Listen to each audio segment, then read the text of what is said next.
अभी तक हमने अपनी लास्ट वीडियो में देखा दैट फ्रेंच में जो 18th सेंचुरी थी उसमें एक नए सोशल ग्रुप जिसे हम मिडिल क्लास भी कह सकते हैं उसकी इमर्शंस हुई।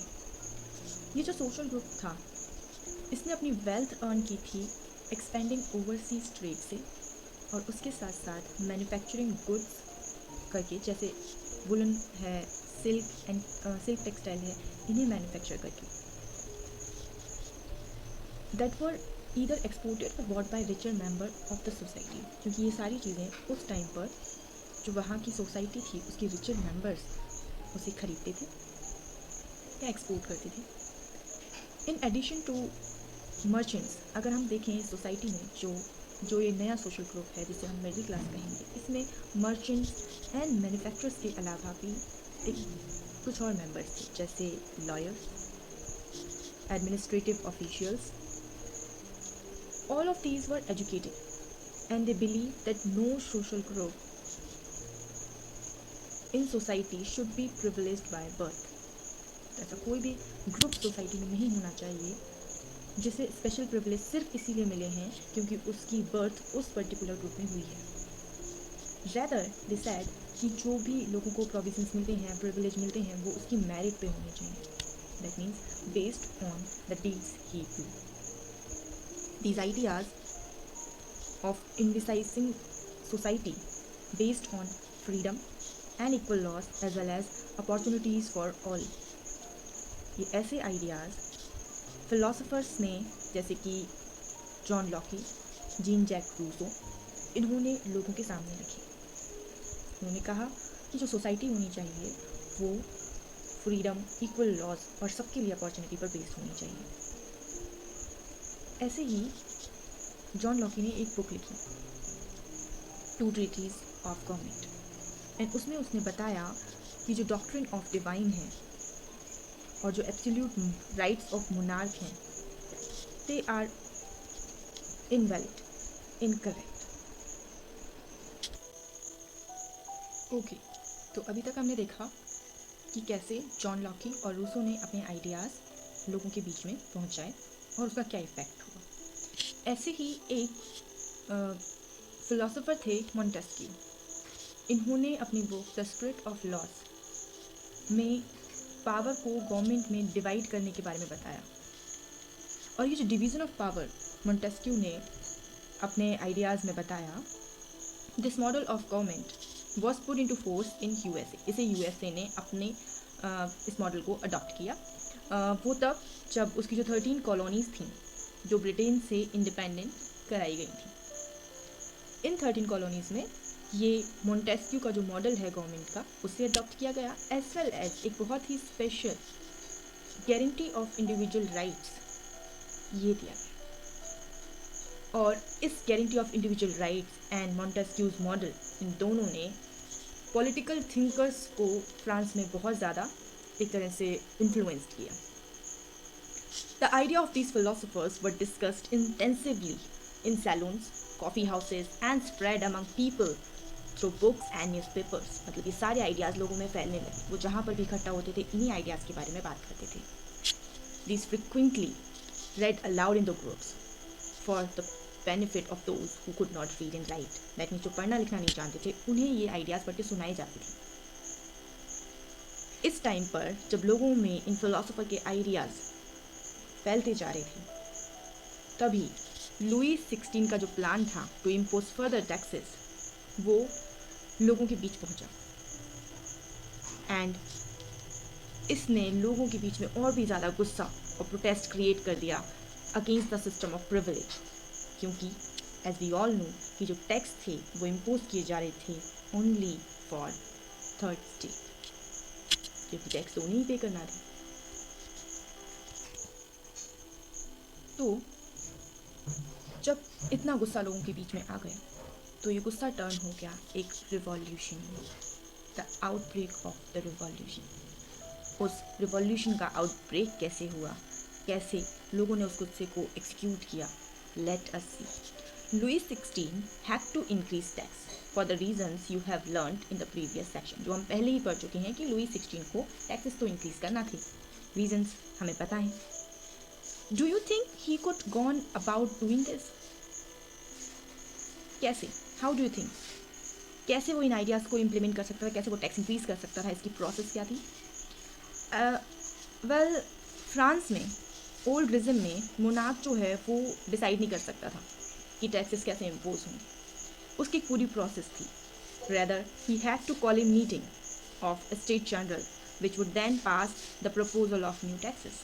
दैट मीन्स एक जनरल स्टेट जनरल जो कि एक असेंबली होती थी उसे बुलाना पड़ता था और वहाँ पर ये नए टैक्सेस का प्रपोजल आता था and then they decide by voting ये टैक्स इम्पोज होंगे या नहीं होंगे। लेट अस सी कि ये वोटिंग की प्रोसेस कैसी थी, क्या ये फेयर थी या फिर अनफेयर थी। The state general was a political body. सबसे पहले समझ लेते हैं स्टेट जनरल क्या था। स्टेट जनरल एक पॉलिटिकल बॉडी थी, दैट मीन्स पॉलिटिकल ग्रुप था जिसमें कई सारे मेंबर्स होंगे, to which the 3 states and their representative. State general की जो मीटिंग होती थी, जो ग्रुप था, उसके अंदर इन तीनों स्टेट के, जो मैंने आपको बताए थे, first state, second state and third state, इन तीनों स्टेट के क्या होते थे? रिप्रेजेंटेटिव होते थे। However, monarch alone could decide when to call a meeting. Monarch decide कर सकता था कि मीटिंग कब बुलानी है। लास्ट टाइम ये जो मीटिंग हुई थी वो 1614 में हुई। सो ऑन 5 मई 1789 लुई 16 ने न्यू टैक्सेस के प्रपोजल को पास करने के लिए एक स्टेट जनरल असेंबली को अरेंज करने का सोचा एंड उसके लिए जो रीस्प्लेंडेड हॉल था वर्साइल में उसे अरेंज किया गया सो दैट डेलीगेट्स वहाँ पे आ सकें। The first and the second state sent 300 representative each. First और सेकेंड स्टेट से 300 रिप्रेजेंटेटिव्स आए and who were seated in row facing each other on two sides, मतलब वो रोज में बैठे हुए थे जो एक दूसरे को फेस किए हुए थे। वाइल जो थर्ड स्टेट था, थर्ड स्टेट से आए ओनली 600 मेंबर्स। एंड यहाँ पे मैं आपको रिमाइंड कर दूँ कि जैसे हमने डिस्कस कर लिया था, फर्स्ट और सेकंड स्टेट की जो पॉपुलेशन है वो ओनली 10% है, ओके, एंड थर्ड स्टेट में 90% पीपल हैं। तो एज यू कैन सी कितना ये डिस्क्रिमिनेटेड है कि फर्स्ट और सेकंड जिसकी पॉपुलेशन ओनली कितनी है, ओनली 10% है, उसमें से टोटल 300 एंड 300 मतलब 600, फर्स्ट से 300, सेकंड से 300, टोटल हो गया 600। वो लोग वहाँ से आ रहे हैं और उतने ही मेंबर 90% पॉपुलेशन से जो थर्ड स्टेट से है वहाँ से आ रहे हैं रिप्रेजेंटेटिव। सो ये जो थर्ड स्टेट की रिप्रेजेंटेटिव थे इनको मतलब ये जो वहाँ पे इतने सारे मेंबर थे तो उसमें जो थोड़े से प्रॉस्परस जो हमने मिडिल क्लास वाले लोग डिस्कस किए थे, वो जो सोशल ग्रुप था उस ग्रुप के लोग थे, और जो पीजेंट्स हैं, आर्टिशंस हैं, इवन विमेंस हैं, उनको तो असेंबली हॉल में आने की परमिशन भी नहीं थी, उनको तो एंट्री भी नहीं थी वहाँ पे आने के लिए।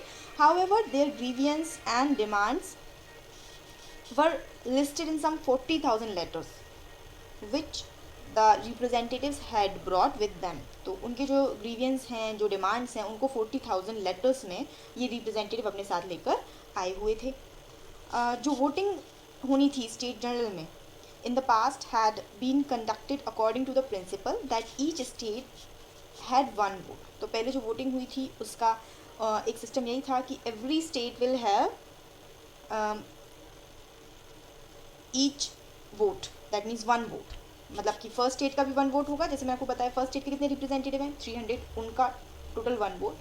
सेकंड स्टेट का भी 1 वोट एंड 600 रिप्रेजेंटेटिव जहाँ पर हैं उनको भी 1 वोट ही मिला है, that means total 3 vote cast होंगे। उसमें से मेजॉरिटी एज वी नो कि out of 3 if 2 are at one side, तो जिसके पास 2 वोट्स होंगे वो डिसीजन हो जाएगा फाइनल।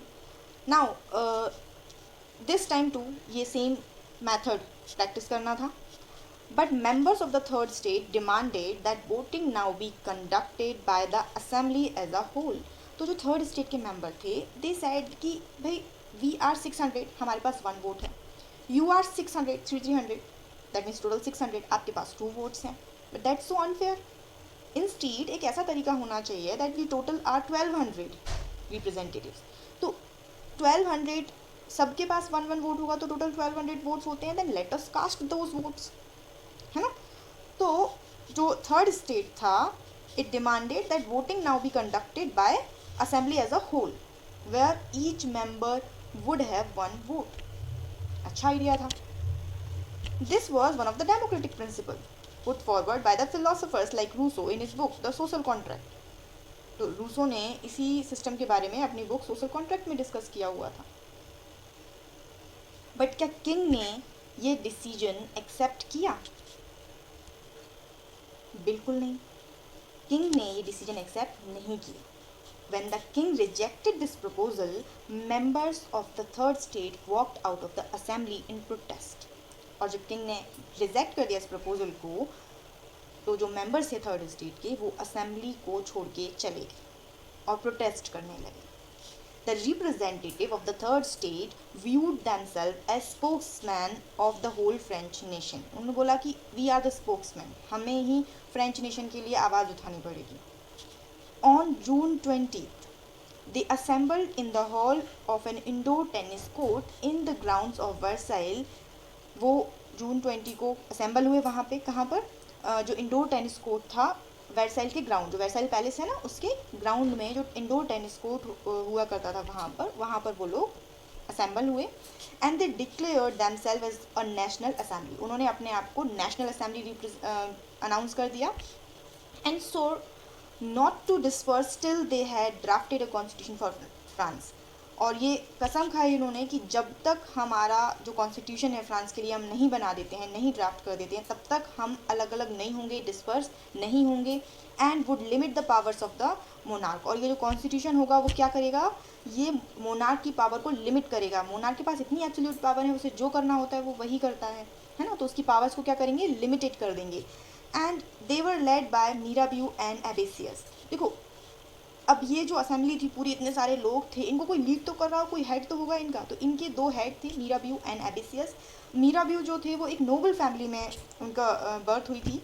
एंड लेकिन वो कन्विंस थे इस बात से कि जो फ्यूडल प्रिविलेज मिलते हैं नोबल्स को बाय बर्थ वो गलत हैं और ऐसा नहीं होना चाहिए. So he brought out a general and delivered powerful speeches to crowd assembled at Versailles. और उन्होंने काफ़ी सारे जनरल्स अपने रिलीज़ किए जिसमें वो जो इनजस्टिस हो रहा था उसके अगेंस्ट अपनी वॉइस रेज करते थे. एंड काफ़ी सारी स्पीचेस उन्होंने, जो वर्साइल में सब लोग असेंबल हुई थी जो क्राउड, उसे वो काफ़ी सारी स्पीचेस दे देते थे और इनकरेज करते थे to protest against such injustice. और ऐसी ही जो कंडीशंस थी वहाँ पर उसकी एक स्केच जो है जो जॉकस लुइस डेविड ने पेंट की है वो यहाँ पर आप देख सकते हैं. This is the whole process that was being held there. Abbe Sieyes जो थे वो ओरिजिनली एक प्रीस्ट थे. He wrote an influential pamphlet called what is the third state. इन्होंने भी थर्ड स्टेट की जो बैड कंडीशन थी उसको लोगों के सामने रखा. While the national assembly was busy at Versailles drafting a constitution. जब ये जो नेशनल असेंबली जो थर्ड स्टेट के लोगों ने बना ली थी, जब वो ड्राफ्ट कर रही थी कॉन्स्टिट्यूशन, तो जो रेस्ट ऑफ फ्रांस था, मतलब बचे हुए फ्रांस के जितने भी लोग थे, इट्स सीथेड विद टर्मोइल. मतलब एक बहुत सारी चेंजेस उसके अंदर होते, बहुत सारी इवेंट्स उसके अंदर हो रहे थे. A severe winter had meant a bad harvest. उसी टाइम पे एक सीवर विंटर हुई जिसकी वजह से हार्वेस्ट ख़राब हो गई. एंड प्राइस ऑफ ब्रेड रोज. और ब्रेड जो उनके लिए स्टेपल फूड था उसकी प्राइस बढ़ गई. Often bakers exploited the situation and hoarded supplies. जो बेकर्स होते थे वो क्या करते थे? सप्लाईज को जमा करके रख लेते थे और किसी को देते नहीं थे जब डिमांड हो रही है उसकी. जब डिमांड बहुत ज़्यादा रेज हो जाती थी, जब लोग बहुत ज़्यादा प्राइस पे करने के लिए रेडी हो जाते थे, तो वो अपने जो स्टॉक्स थे वो बाहर निकाल देते.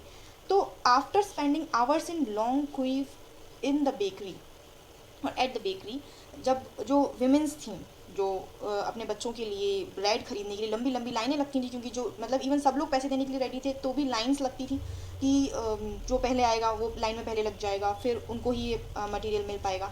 तो जो क्राउड था एंग्री विमेन का, it stormed into the shops. वो शॉप्स के अंदर घुस गया गुस्से में. At the same time the king order troops to move into the Paris. और उसी टाइम पे पेरिस में किंग ने ऑर्डर कर दिया ट्रूप्स को. सो इसी टाइम पे किंग ने ऑर्डर कर दिया था ट्रूप्स को to move into Paris.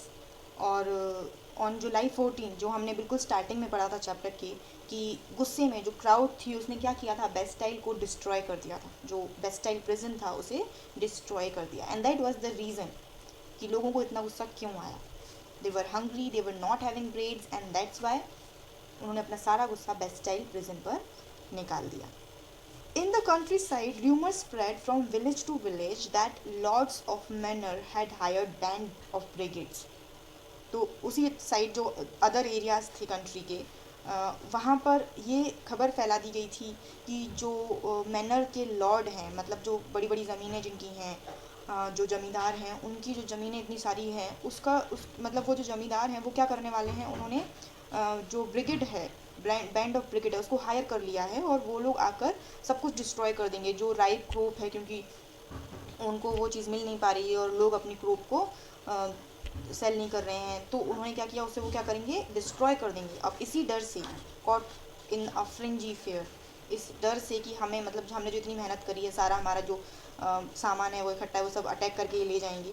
तो पीजेंट्स जो वो खुद इतना डर गए थे, तो डर की वजह से उन्होंने क्या किया, उन्होंने चेटॉक्स पे अटैक कर दिया। चेटॉक्स जो थे ना, वो जो जागीरदार थे, जो मैनर थे, मैनर के जो लॉर्ड थे, उनके जो घर होते हैं, ठीक है, उनको हम बोलेंगे चेटॉक्स। तो यहाँ पे क्या हुआ, इनके अंदर इन्होंने अटैक कर दिया और वहाँ पर जो उन्होंने होर्डेड ग्रेन करके रखा हुआ था, मतलब ये जो बड़े बड़े लॉर्ड्स होते हैं वो क्या करते थे, अपना सारा मटेरियल होल्ड करके रखते थे अपने एरिया में ही, अपने घर पे। तो उन्होंने वहाँ पे उन पर अटैक कर दिया, उनको लूट लिया, उन जो ग्रेन्स हैं उनको, and burned down documents containing records of manorial dues. और जो उनके पास जो रिकॉर्ड था कि किससे हमें कितना ड्यू लेना है, जो फ्यूडल ड्यूज वगैरह का, मैनोरियल ड्यूज वगैरह का जो रिकॉर्ड है, पूरा रिकॉर्ड उन्होंने जला दिया।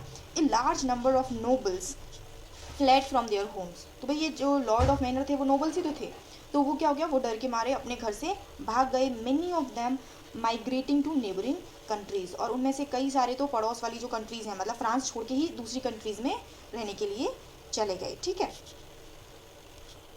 तो एक बार हम ये स्पेस जो है वो देख लेते हैं। इस मैप में कुछ एरियाज दिए हुए हैं जहाँ पर जो लोग थे, वहाँ पर जो स्प्रेड हो रहा था ये फियर का, इस डर का, ये सारा यहाँ पे दिया हुआ है। ये फ्रांस है, फ्रांस के ऊपर आपको ये ऊपर नीदरलैंड दिया हुआ है, ऊपर नीदरलैंड है, यहाँ पे स्विट्ज़रलैंड है, ये स्पेन वाला एरिया है। तो ये सारे उन्होंने, बे ऑफ बिस्के की खाड़ी जो है यहाँ पर है, ये वाटर बॉडी है, तो ये उन्होंने पूरा उसका मैप दिया हुआ है फ्रांस का। एंड यहाँ पर किस एरिया में क्या हो रहा था, ये जो ग्रीन कलर्ड पोर्शन है, इन एरियाज़ में the reason not affected by the great fear, यहाँ पर लोगों को कोई जो फियर था वो नहीं था, ये लोग उस चीज़ से अफेक्टेड नहीं रहे। एंड ये जो एरिया जहाँ पर हम देख रहे हैं, जो पिंक कलर से हाईलाइट हो रहा है, यहाँ पर रिवॉल्ट जो था वो स्टार्ट हुआ था 1789 में। और ये जो सेंटर्स हैं, ये जो येलो कलर के आप देख रहे हैं, ये सेंटर हुआ करते थे। यहाँ पर सबसे ज़्यादा ईपी सेंटर आप मान सकते हैं, यहाँ से ये स्टार्ट हुए थे और फिर पूरे में स्प्रेड होने लगे थे। तो ये पूरा जो वाइटिश एरिया है, इस पूरे एरिया में ये रिवॉल्ट स्प्रेड हो गए थे। तो धीरे धीरे ये जो फियर था, इसने एक बहुत बड़े रिवॉल्ट को स्टार्टिंग दी थी। ठीक है, Faced with the power of his revolting subject, Louis XVI finally accorded recognition to the National Assembly. जब लुई 16 ने ये देखा कि भाई उसकी पावर के अगेंस्ट इतना रिवॉल्ट हो रहा है, तो लुई 16 ने, नेशनल असेंबली ने जो भी कॉन्स्टिट्यूशन बनाया था उसको लुई 16 ने एक्सेप्ट कर लिया। And he said that from now on his powers be checked by constitution, मतलब उसकी जो पावर्स होंगी उसे कॉन्स्टिट्यूशन चेक करेगा, मतलब उसकी लिमिट फिक्स हो जाएगी। On the night of 4 August 1789 assembly ने एक नया डिक्री, नया लॉ पास किया, एबॉलिशिंग द फ्यूडल सिस्टम, जिसमें फ्यूडल सिस्टम को एबॉलिश कर दिया गया। दैट मीन्स फ्यूडल सिस्टम लेना अब बंद हो गया, उसका जो पूरा सिस्टम था उसे बंद कर दिया गया। एंड ऑफ ऑब्लाइगेशन एंड टैक्सेस, मतलब उसके जो भी ऑब्लाइगेशन थे, टैक्सेस का सिस्टम था, वो सारा का सारा अब नहीं प्रैक्टिस किया जाएगा। Members of the clergy too were force to give up their privilege, और जो क्लर्जी के मेंबर्स थे उन्हें भी फोर्स किया गया कि उन्हें अपने प्रिविलेज वापस करने पड़ेंगे। दैट मीन्स उन्हें जो स्पेशल बेनिफिट्स मिलते थे वो अब उन्हें नहीं मिलेंगे। तिथेज वर एबॉलिश्ड, जो तिथेज नाम का टैक्स लिया जाता था वो अब एबॉलिश हो गया था, मतलब वो अब टैक्स नहीं लिया जा सकता था। And land owned by the church were confiscated, that means जो ज़मीन, जो लैंड जो चर्च ओन करता था वो भी गवर्नमेंट ने अपने कंट्रोल में ले ली। नाउ एज अ रिजल्ट, और इस सब का रिजल्ट ये हुआ, the government acquired assets worth at least 2 billion livres. That means government को इतने सारे एसेट्स मिले जिनकी प्राइस और जिनकी कॉस्ट समथिंग 2 बिलियन के समथिंग थी। So this way